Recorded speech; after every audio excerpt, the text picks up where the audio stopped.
So, ayan na nga guys, magandang umaga.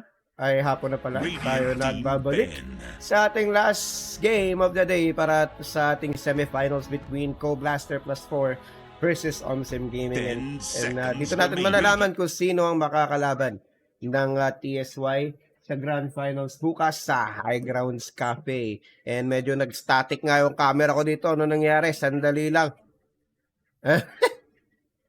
So, ayun. Pa-advise na lang ako pag naano yung camera, huwag nyo ano yun dito, ha. So, ayan. And unfortunately, rank down will not be proceeding at di nila madidepensahan ng kanilang bukas, no? Ang kanilang titulo sa pagiging champion ng Season 5, and we will be crowning a new champion this season. And it's either gonna be TSY, Co-Blaster, or Omsim. And malalaman natin kung sino ang makakalaban nila. And best of 3 series, no? So, disclaimer lang guys to, sa lobby pa lang, no trash talk on na daw. Sabi ni Kuya mo Pax or Kuya mo Jeff dito sa ating laro. And depende sa trip nila, kung anong trip nila, mag-trash talk kayo dyan. Sige, basta wala magre-reklamo. Pero yun nga, no, sana wala talaga dahil itong mga games na to may mga possibilities na pwede nating i-post sa Yammer, and dapat nga maging professional muna sila. And kung gusto nila mag-trash-talkan, bahala na sila dyan. Pero pagdating nga na ito sa game number 1 natin, no, Co-Blaster has the advantage. Parehas lang naman sila na lineup. Pero Omsim, nakuha na nila yung trip nilang hero, which is gonna be Necropos. Ng kanilang bad dito ay Rubik, Disruptor, and Tuskar. So mga heroes to ni Jeff o ni Fox.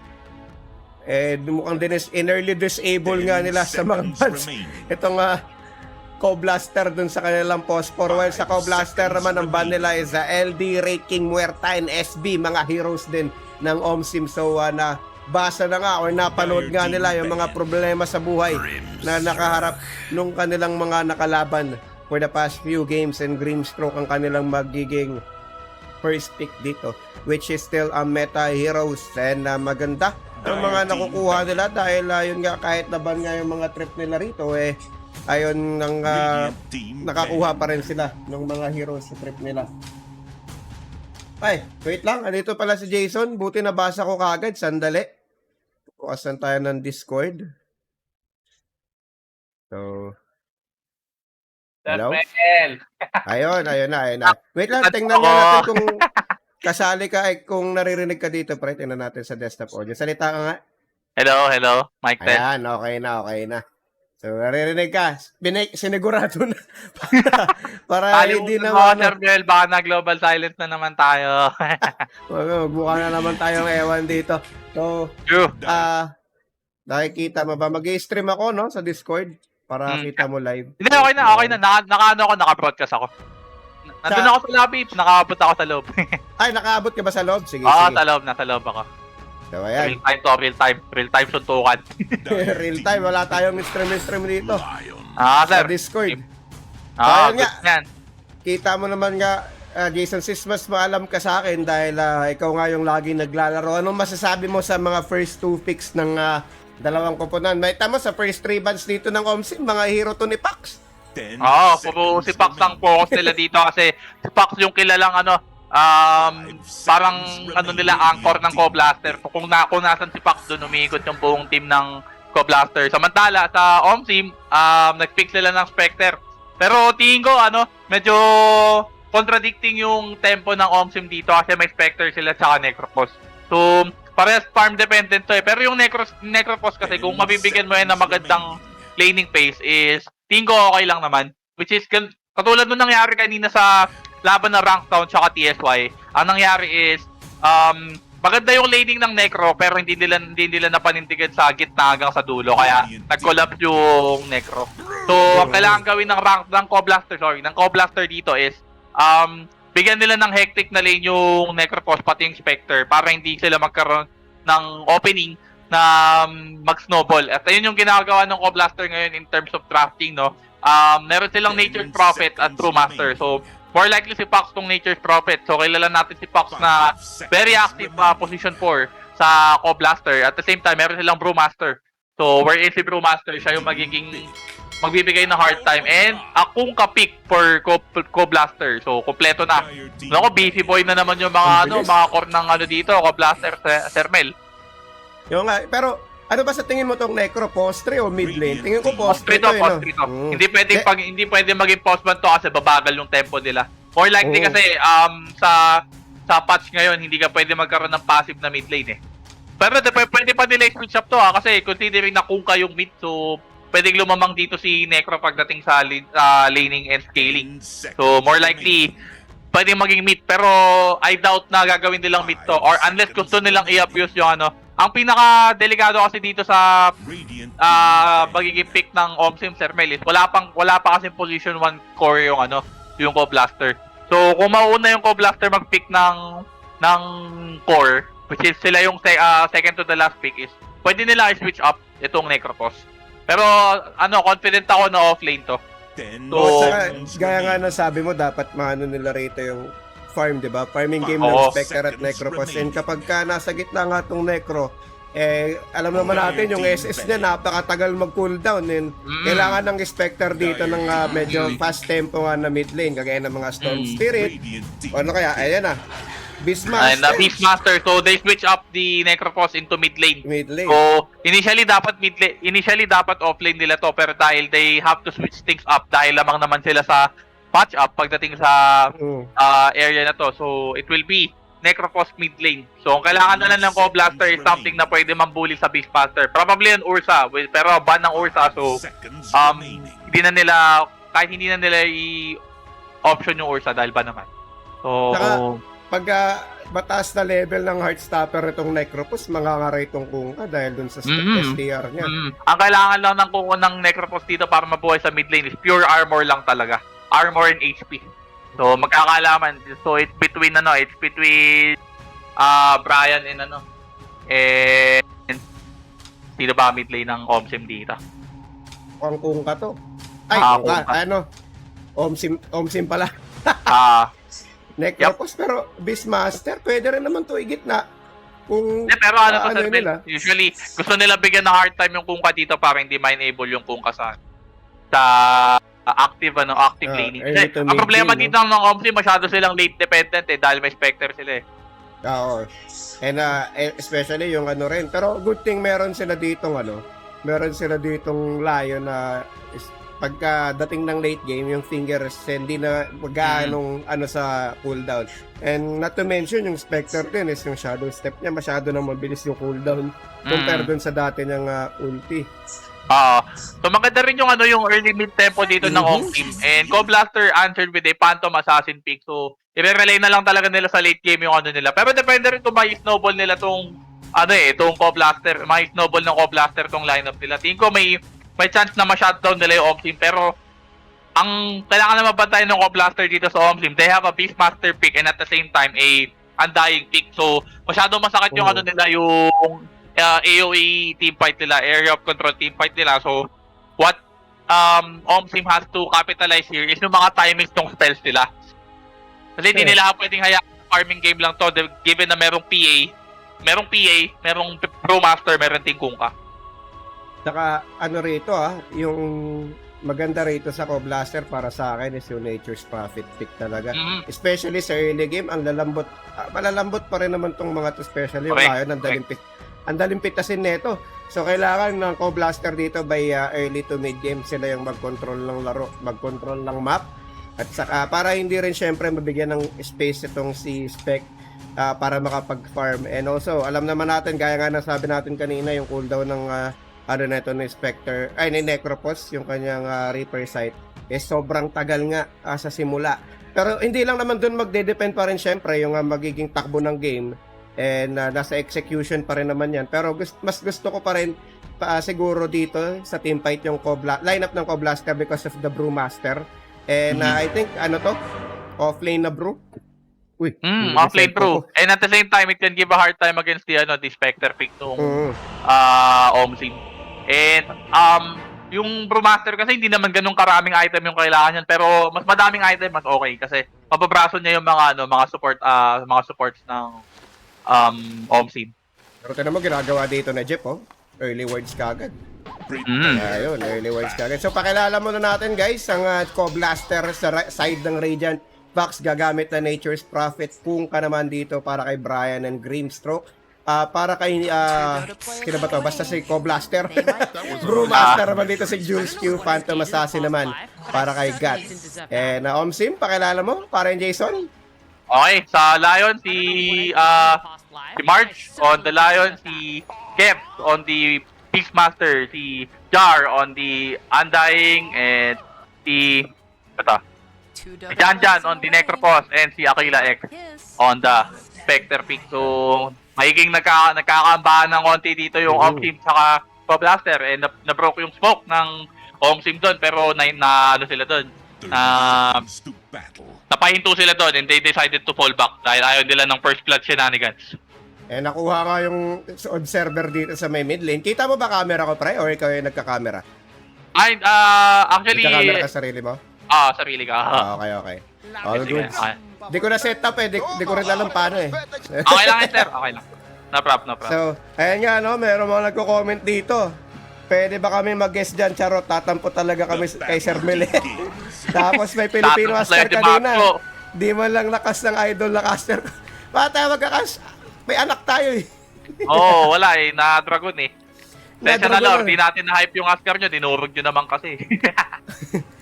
So ayun nga guys, makikita nyo walang masyadong ingat-ingat ang pangyayari rito sa sa first bounty rune nila. So yan nga, tama nga, mid lane Necropos against sa Kunkka.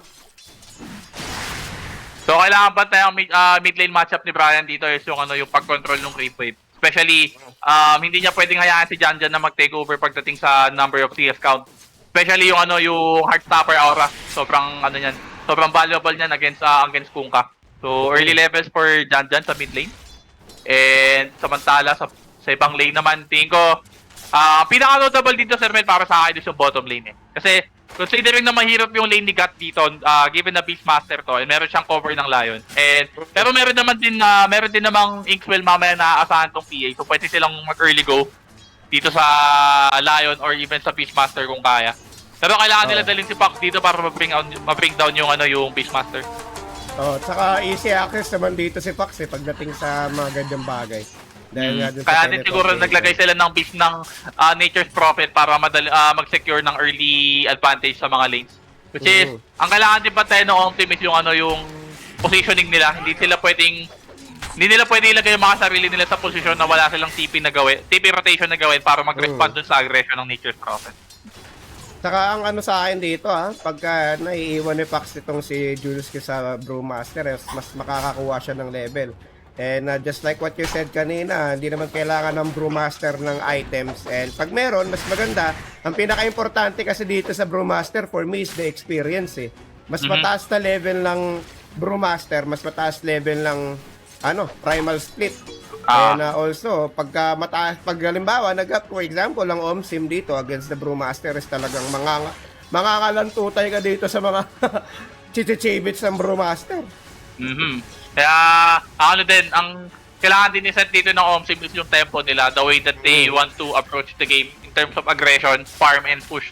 Kasi, sila combination sila ng team fight, burst, tsaka push eh. Kompleto sila sa samantalang yung Co-Blaster, item dependent yung Phantom Assassin dito as well as the Kunkka. Pero ang ganda naman dito sa Kunkka, meron naman silang Aqua Planet na pwede maging sagot nila sa Spectre tsaka sa Beastmaster. Totoo, meron pa siyang tidal wave. Pero ito sa taas, mga pero pwede sa baba pala ang nangyaring kaguluhan dito.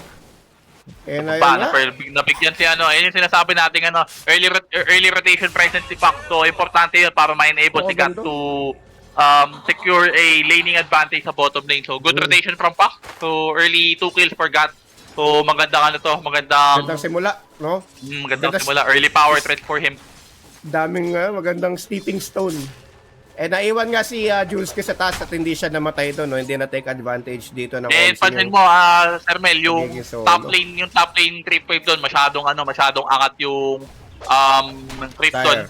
Double weight as well. So double range creep to, ibig sabihin early level secured for Jules dito.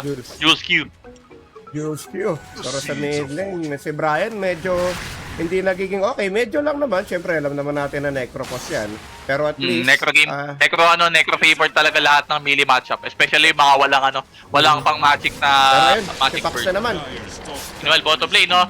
Ginagawa na naman dito si Lion, and Mars will go down again on the triple aggression from Pax, Co-Blaster, and kay Gat dito. So Gat is just trying to amp up the pressure on Kevs. Kailangan niya yun, at least magkakaroon siya ng pre-game dito kasi the way that Co-Blaster wanted this to go on is yung magiging farm independent. When we say farm independent, hindi na niya kailangan ng space making from the other team. Tama. At saka pagka halimbawa na mas lumamang siya sa simula, kahit power threads lang plus yung Blightstone yung item niya, pwede siyang pumatay. O sumama sa mga trap ng Co-Blaster na possible, yun nga. Meanwhile, top lane, medyo delikado si Pac dito. Nilapag na yung tombstone, pero makakaabot kaya sila kay Pac dito. And another set of decay, pero may magic stick charge pa dito si Pac. And the Sprout to stop the tracks of Jar dito. And Jar will not get the kill on Pac, and Pac will walk away behind the tower just fine. So, good play from Pac doon. At least secure, na preserve niya yung sarili niya on that aggressive attempt. Tampo ba naman yung laman ng stick Punong-puno, sir. Sa pa yun, dalawang lane niya pa kinuha. Samantala, on bottom lane, kakabahan lang si Kev dito tsaka si Gat. Pero dito rin si Co-Blaster to provide support. Power threads na nga to si PA. With Magic 1 to So given na 2-0 kills and couple of CS, 22 CS in 5 minutes. So maganda magandang start for him. Pero si Spec dito nag-earn type na Spectre. Pero dito sa gitna may balubugan na naman. Level 6 na si Kuya mo Necro. Pero hindi siya rito. Mamatay. Tik lang. Samantala mid lane, Jan already secured this level 6. Pero si Brian meron na ding level 6 dito, kailangan mag-ingat si Jan dito kahit paano, even though na level 6 na siya dito is wala siyang additional source of regeneration, wala rin kasi siya dito magic wand or something to survive yung magic burst ni Kuka dito sa mid lane. Pero dito sa bottom lane, Kev go si Kev dito and Kev will go down. Pero pa siya dito Phantom Embrace, so kahit siya doon, mamamatay din siya doon. Late rotation from Jan. Medyo late. Medyo napagan na konti para sa next next TP rotation ni Kev doon. So sayang. Napaaga lang konti. Paga na konti para sa next rotation ni Jan. Kala ko next game sasabihin mo. Di pa naman next game. Maaga pa next game. 6 minutes pa lang to, nagpapainit pa lang tayo sa bell. Nag-iinit pa lang ang bawat team dito. Pero sigat, pansin mo yung creep distribution dito ng bawat team. Jan leading the table. Samantalang si Brian dito napilitan na lang jungle sa mid lane. Jungle na lang. And March will secure their own wisdom rune. So iwas na ako kay Pac. So good proactive move from him. And samantala, dahil kumuha ng wisdom rune si March sa bottom lane and si Kev will go down again. 4-0 and 1. Ang sakit sa ulo ng sakit sa ulo ng Blink plus Inkswell. 4-0 and 1. So all kill participation is under on Phantom Assassin's name, and pero na siyang 1400 gold dito, so secured niya na yung isang proponent ng Battle Fury at least, which is the Claymore. Pero Pac, Jar is trying to find Pax pero wala siyang makita dito. Babagpag niya ba ang tombstone? Binagtakan tombstone pero wala siyang nakita. Hindi nakita doon, Bobby T, pero aabutan niya po si Brian doon with that last minute decay, last second decay, level 3 decay din as well. So masakit kay Pax yan, mararamdaman ni Pax yan. Pero meron silang pull dito sa triangle lang ay, bumalik! Yung ancient. Hindi rin na pull yung large cap. That's shit. Yun. Talakot bottom lane ako, kailangan mag-ingat dito dahil he's winning too much. Dahil nga, he's winning too much, Kev is again dead. So kailangan na siguro mag-jungle ni Kev dito, and kailangan na lang niya iwan yung kahit sino man na pwedeng samantala on top lane. So binibait nila yung wala rin mana si Jan dito. Wala rin kasi siyang other source of or source of regen. So that's also one cause of foot of travel, wala siyang other source of regen dito. Saka shoutout nga pala sa mga tropa nating rank down habang wala pang durugan, no? Kinalulungkot ko man kahit tropa kayo, mga sad boy kayo today. Pero wala, better luck next year. Alam naman natin na nagbabawi din kayo. Di nyo madedepensahan yung mga... Pero saglit lang, yung primal split sa taas.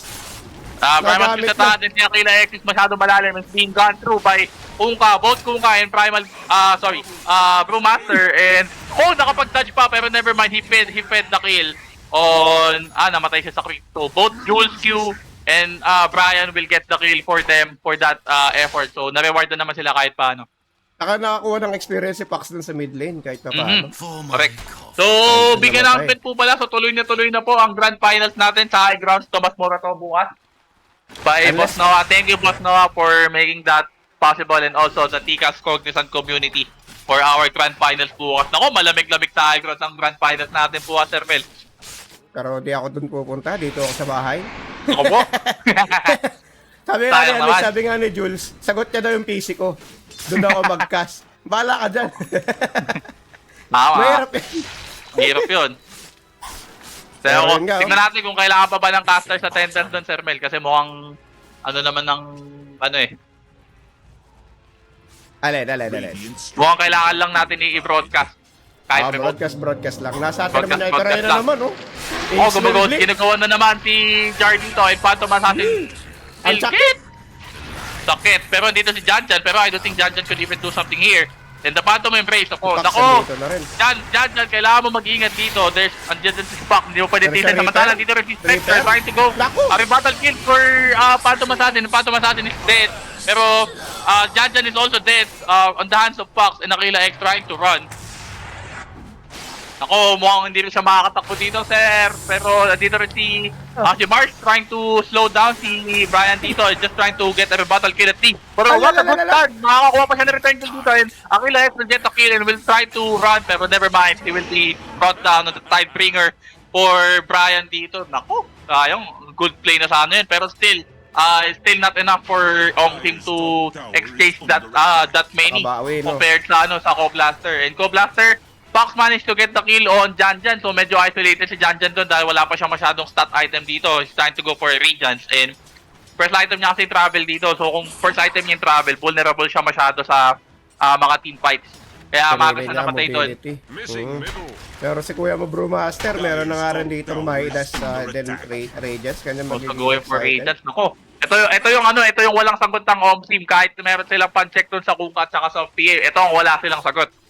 Wala silang MKB holder eh. Hindi MKB game to eh. Lang talaga to, tawag dito, pure sustain tsaka pure sustain tsaka team fight lang for home team. Samantala, kung titignan natin yung offlane to offlane matchup ng home team at Co-Blaster dito, lamang na lamang si Jules Q dito pagdating sa impact. Si Kev is still trying to go for a dominator pa lang dito. Mamaya pa mararamdaman yung presence niya dito, tsaka wala pa siyang inner piece dito buff.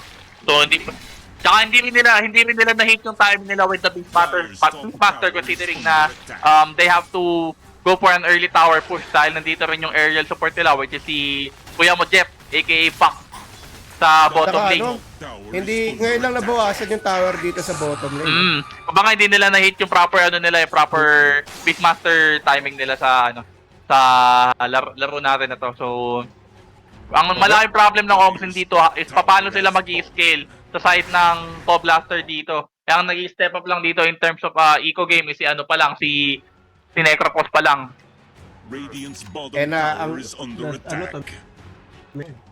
Tawag rito?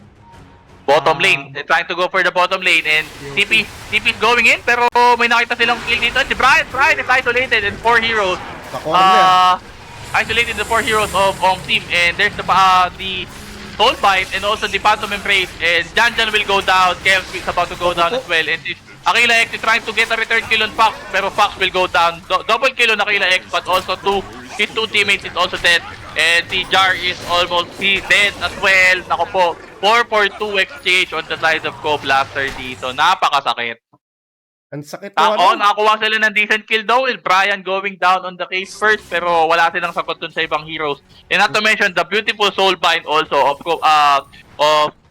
Grimstroke dito, inking down both Janjan and Kev. So, nawala ng ano doon, nawala ng impact doon si Jan. Not to mention, hindi niya pa nagamit yung Reaper sight doon kahit paano. Wala pa siyang Reaper, ano dito, Reaper charge. Na nagamit niya kanina kasi laki pa ng buhay na Jeff doon. Pero lapit na ng Brewmaster sa Sacred Relic niya. Na Aquila, BM na siya pero ang ginagawa na rito is ano lang tawag dyan, hit and run Kailangan yung pwede niyang gawin sa ngayon, Sir Mel, kasi since masyado silang behind in terms of eco. Now, 5k gold lead on Co-Blaster dito. It's just 14 minutes into the game. Kumbaga, second round pa lang ng ano dito, ng Will Snap Rune. 5k na yung lamang ng Co-Blaster dito pagdating sa eco. Makikita mo talaga yung ano, yung lamang, yung advantage ng Co-Blaster sa paano nila prioritize yung scaling at the same time yung pag-take ng tempo or pag-set ng toad para sa laning phase nila. So they've already managed to get a tier 1 tower on top lane and that will go for a trade for Omsim dito as they're about to finish the bottom lane. Samantala sa mid lane and Brian is almost dead. Will he die? Nako, thanks to the Coco Ram, buhay pa si Brian doon and Brian will slowly but surely will burn down pero hindi pa. Nauna pa mawala yung earth charge doon bago yung ano, yung Ram hangover. Daya rin talaga na itong Ram Buhay siya doon. Given na enough na yung buhay niya para mamatay doon sa Reaper side but still the Cocos Ram provided. Baka pag uminom ka talaga ng anak, Termel, mamamanhit ka talaga Manhid. Tsaka kapag nakaganong ka, hindi yun yung mga damage sa'yo is tawag dyan. Hindi ka kayang patayin. Reduced plus, hindi tawag sa damage na yun. Natawag sa damage na yun, pre, yung parang Magic sa... Hindi, I mean yung kapag yung... Sa ano na siya, Mel Okay, balikan natin mamaya. Pag naalala. Pag naalala ng Sir Mel. So, sa mga viewers natin, pa-comment na lang din kung naalala nyo yung sinasabi ni Sir Mel. Yung damage na hindi ka nakikill. Yung hanggang 1 lang yung mo. Yung non-lethal. Non-lethal yun. Non-lethal damage. Hanggat meron kang Cocoram Aura. Correct. Pero sagat dito, hayahay ang buhay. And ito na nga, sa bottom lane. Meanwhile, sa bottom lane, nako, si Kev. Wala, out of depth ka na naman, Kev. Double team siya ni Pax dito, tsaka ni Jules with the throat split. And nako, what a good use of voice, Astral Pool doon. Very well played from Jules. 15-7 is the score with 6k gold lead coming in from Co-Blaster dito. Kev continues to suffer, bad. Yung primal split ng Brute, gamit na gamit. Kumbaga, tuwing ikot ng primal split, may kill silang na-secure doon. Not to mention, parang dalawang global heroes dito kasi merong Nature's Prophet na kasama. Actually, isa lang pala, pero yung execution nila kasi, automatic auto-connect agad si Pax pagka meron silang gustong patayin Saka Julski with the Radiance, siya na nga nakuna dito in terms of network. The Midas and the Radiance is taking pero si Phantom Assassin, mga Repa, is going for a first item Aghanim Scepter. Actually, good na yan, good pick yan. Lalo na't labang na lamang sila sa early. And shard nga magiging next item dito ng Brewmaster. Naku, lalo sasakit ulo dito ng Omsim kung sino unahin. Meron ng tawag dito, pwede nang i-cancel early yung primal split.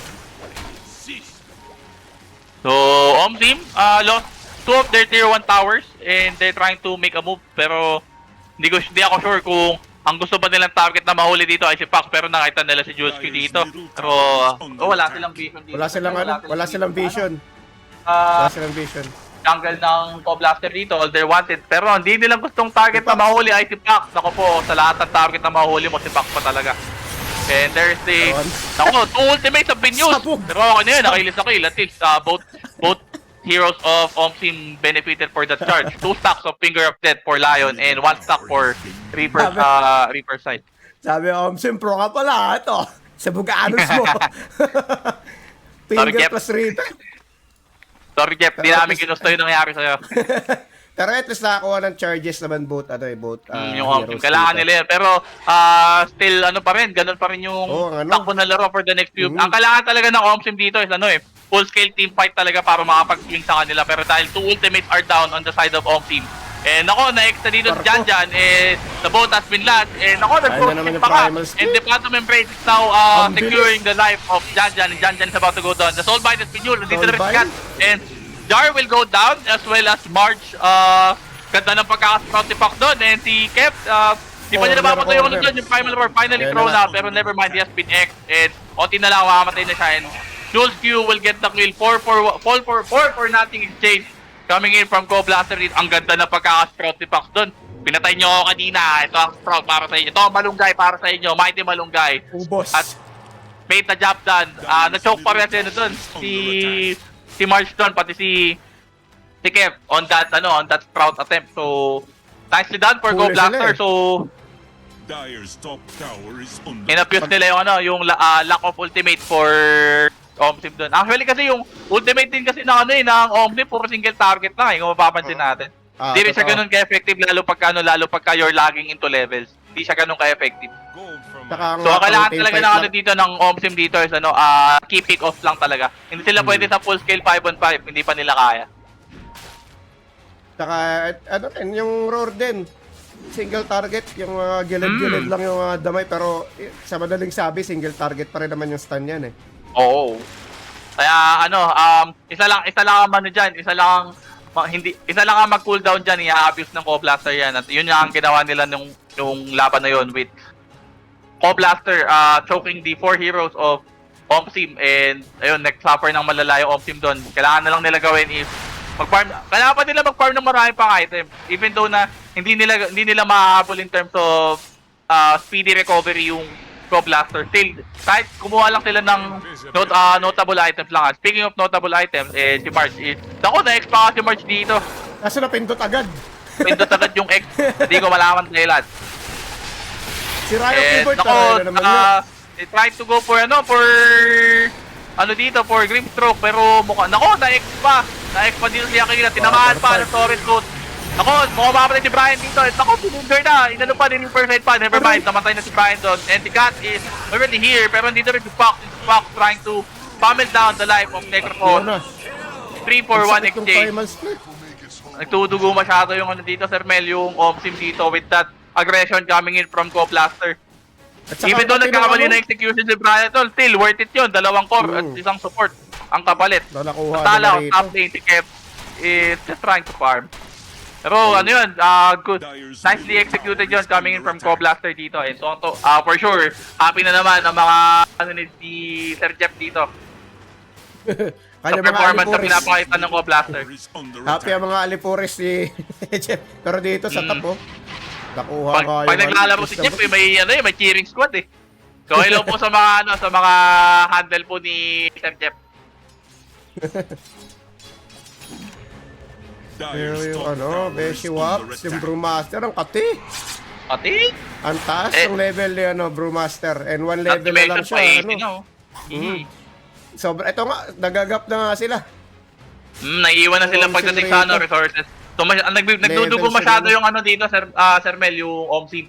So with the way that Co-Blaster is trying to approach them, wala laging sagot yung Omsim doon. They've been Omsim, oo. trading poorly, and ito na, Desolator na si dito. Mas lalong squishy papers tong mga heroes ng Omsim. Dadaanan lang talaga itong mga Lion na to. Yung mga Lion, kahit yung kung andahin Brewmaster ito, kahit rin. this year to, iiyak to. Actually rin itong Brewmaster, kahit mabuo niya itong Helm of Overlord eh. Yung Beast Master, Malambot masakit ka dyan. Malambot ka pa rin dyan. Tatagos pa rin yan, kasi wala masyadong armor yan. Only 18 armor. Tala, Co-Blaster is about to go for the Roshan. This not surprising kasi wala namang contest sa kanila in the first place. Pero grabe pumalo si Jules dito. Bakit oh? Gravity, Drop and Brawler na Fire Fire Brawler. Brawler. Pakasakit, Kuya Eddie. Hindi na sumama na rin si Gat. Ayan na. Aray. Pero pumok rito, grabe. And just like that, just 1 minute, less than 1 minute, meron ng first motion of the game, Co-Blaster with Phantom Assassin is wielding the Aegis of the Immortal. And Kaya naman. Necropos is planning to build late Eul's after yung mag-Radiance. Extra survivability plus inosop lang pang disable din sa ibang heroes. Pero yun, nagkita ng landas. Primal split na naman. And si Jan is again dead. And at the same time, si Mars has been found sa likod by God dito. So, grabe naman yung ano na yun. Aggression na yun. And so Blaster is taking matters in their own hands. 23 minutes into the game, they're already working on the tier 3 bottom Tier lane 3. dito. Eh, mukhang wala silang plano huminto dito. Meron pa 7 seconds yung Stone Roller. At Under attack. ilang palo lang, kalahati agad yung Kalahati buhay. Oh my goodness. Minus 6 The power, armor. the power of Desolator at the same time, the Stone Roller by Brewmaster dito. And ito na nga, Tier 3 has been busted wide open. Ito na, Dyan X has naman. been used on Waterfall. undying dito. The fourth stop is there. Brian is going for the Aqua Planet dito. And Aroy. ako, nastand pa si God, pero never mind. Mars will go down. And Aquila X is trying to go for a trade, pero wala siyang makukuha ang trade doon. And the Primal Roar has been used kay Brian dito. And si Brian is... Hindi pa natin No, Reaper. pero not it out. Pero nandiyan dito, the Soul Bind is there as well. Pero mabubuhay na si Kat dito after fall on the Aegis. Ito na nga, the kill is starting to rack up on Phantom Assassin. And Gems will also go down. Agoy. Barracks are under Wala pa Tagana namamatay Gaming by dito, Co-Blaster. And Co-Blaster is not wasting time. They will continue to push through. After that, wala na silang content. Wala na sagot yung dito, yung Omstream dito. Masakit Wala man sabihin sila kasi kasi wala silang kabayas-bayas dito. Wala talagang sagot ang dito, ang Co-Blaster dito. Wala silang Sorry, sagot ang sa Omstream pre. sa Co-Blaster pala. Sorry. Wala silang sagot or wala silang pang counter initiate din kasi. Wala talaga. Kulang yung shadow step dito and wala pang may dagger dito sa heroes Sa Roam. Omstream. And ito, they're trying to go for Jules dito. Naku, sinapak lang ni Jules. Sinaksapak lang. And si Spectre na naka-plate mail. We don't care on that plate mail. And, One hit. naku po, the critical. Ito na nga, Gaben is on the side of, RNG. on the side of Co-Blaster dito. Co-Blaster. Grabe naman. in a past life, but I certainly Ito na. Yung take note, It's wala hard pang merong to may wrap up. BKB sa Blaster ha. Dyer's Wala pang Pero BKB ito yan. na yung Pero di rin iba nila na yung kailangan ng problema. BKB kung tutulan kasi wala namang underwhelming naman ng damage ng Omsim Totoo. dito. Kaya tingin ko di pa nila kailangan ng BKB pero just for good safe measures, Cat is going for a blocking bar for themselves. For him. And si Jules, tala si Jules dito is, drunken brawler talaga. Nagsasapak. Ayun na naman, na primal nga. split na naman. Primal split Pampus na naman. lang. Ganun lang kabilis tinunaw ang dito, ang Bruce Split dito. Ang rock, mid lane rock ng Second Bruce rock. Split. And next na naman si Cap dito and the boat will land on Beatmaster pala, sorry. And si Janjan trying to go trying to defend himself pero wala siyang madedefend sa sarili niya doon. And Smart just final stand, never mind. And Jar will also go down. Nakapagbitaw pa ng tombstone but that gonna matter. Co-Blaster will continue to ravage the base of Omsim dito. May tier 2 tower pa yan kung tutusin pero mukhang din na nila atay, di na nila babasakal yung tier 2 tower sa taas and they will continue Tier 4 to sa agad. walk through the tier 4 tower. Eh, di na sila magsasaya ng oras dito. Co-Blaster is continuing to pummel down the Dyer's middle tower. Pero yun nga, Tower. may pinaplano si Jules Q dito, naglapag ng intelligence. Naku One po, kind of ito na. intelligence. Naku, hindi po natin pinopromote yung mga ganitong paglalapag ng item for the team Kamar. Hindi po natin pinomotivate ang mga players na to. Pero dahil ginagawa na, wala tayong magagawa dyan. Co-Blaster plus 4 will draw the first blood on this best of 3 series of our last series of the semifinals. Grabe naman yun. Game number Pagkasa 1, no? talaga. Puro sagasa yung mga laro ata today, ha? And yun nga, Co-Blaster will take game number 1. Agagay. So, ayun, medyo hindi natin ninasahan yun. Pero tinan natin kung makakabawi yung Omsim sa game number 2. And we are hoping for game number 3. Para sana ma-extend pa yung Cog Olympics natin aside from the Grand Finals Grand tomorrow. Finals bukas. Courtesy of TSY. So, big shoutout sa TSY. So, especially kay Lord at kay Marjo na nagtatampo kay Sir Mel. Hindi nagkas kanina eh. Congratulations TSY. So, hopefully, nag-take notes kayo sa kung sino mamanalo sa game na to ng Co-Blaster and Omsim. Oo, so maraming salamat guys. And let's go back sa game number 2. And tingnan natin kung ano mangyayari. Makakabawi ba ang Omsim at makakapunta tayo ng game 3 or fix na ang Grand Finals bukas. So quick break lang tayo and peace out.